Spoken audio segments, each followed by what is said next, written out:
Okay, so today we're going to get into a story that, honestly, is just timeless. It's about a little boy at a fair, but trust me, this is way more than just some kid's story. It's a really powerful look at the difference between all the stuff we think we want and the things we truly, absolutely cannot live without. Our needs. So, picture this. It's the festival of spring. Everything is vibrant, alive, buzzing with energy, and just full of possibilities. And right in the middle of all this, you've got this little boy, just overflowing with life and laughter, heading into this amazing, chaotic fair with his parents. You can just feel the excitement, right? And this really gets to the heart of the first part of the story. I mean, what happens when everything you could possibly want is right there in front of you, but you just can't have it?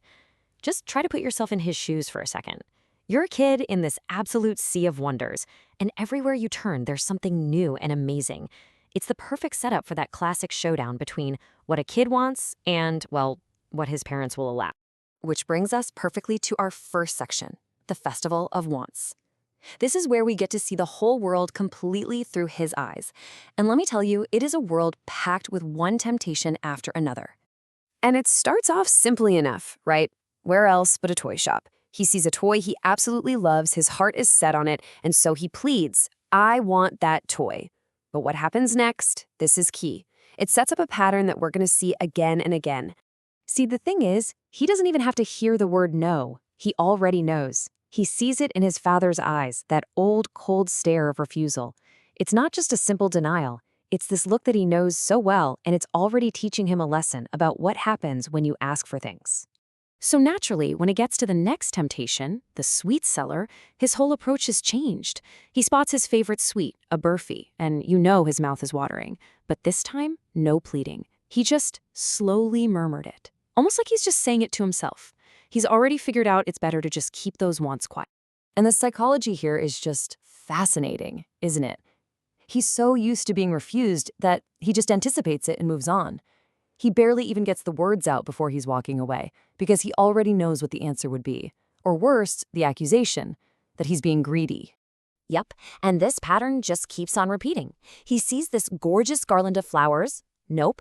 Then these amazing rainbow-colored balloons that give him this overwhelming desire to have them. Still no. He even hears the cool, hypnotic music from a snake charmer, but for every single thing, he already has the excuse memorized. The flowers are cheap, you're too old for balloons, that music is coarse. So he doesn't even bother asking anymore. He just keeps walking. But, this can't go on forever. This whole pattern of just burying his desires, it's all about to break. We're coming up on the story's massive turning point. And what is it?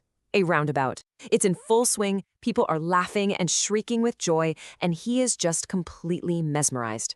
After holding back on everything else, the toys, the sweets, the balloons, there's just something about this ride that makes him snap. He digs deep, finds his courage, and makes what the story actually calls a bold request. He actually says, I want to go on the roundabout, please, father, mother. He even used the magic word. And what does he get for his bold request?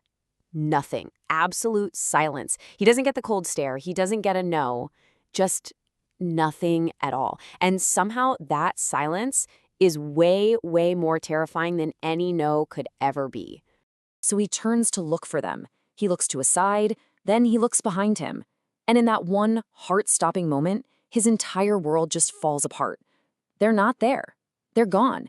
And that amazing, exciting crowd, it's suddenly just a scary, faceless mob. He is completely, totally alone. And that right there throws us into the next part of the story, lost in the crowd. The whole vibe just shifts on a dime. We're leaving behind all that wonder and want, and we're diving straight into pure, primal fear. Yeah, this is nothing like that quiet little murmur for a sweet. This is a full, deep cry that comes from the very bottom of his soul. The words mother, father aren't a request anymore. They're a raw, terrified scream. And the fair itself, that place that was so magical just a few minutes ago, is now a total nightmare. He's just running, panic-stricken, first one way, then the other, with absolutely no idea where to go. The very same world that was filled with things to want is now just filled with danger and confusion.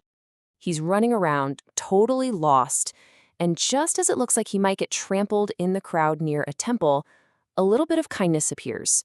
A man hears his cries and manages to scoop him up out of the chaos. He asks him, who are your parents?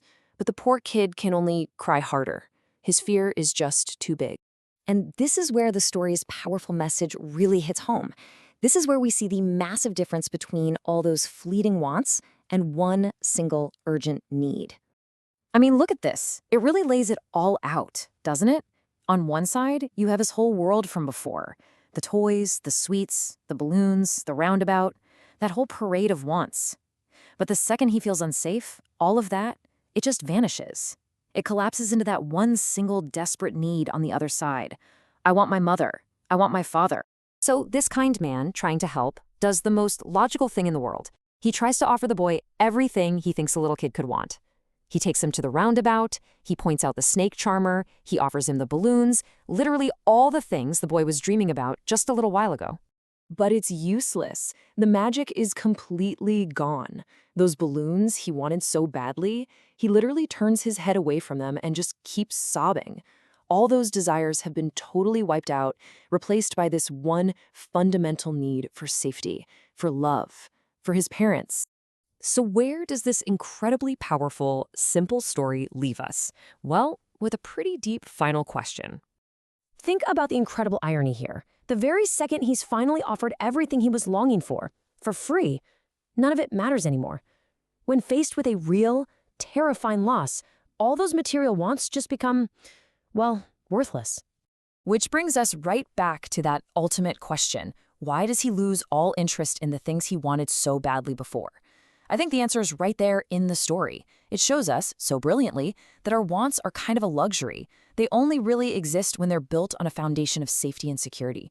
The moment that foundation gets ripped out from under us, we're instantly reminded of what we truly need, and that's the feeling of being safe, being loved, and being found.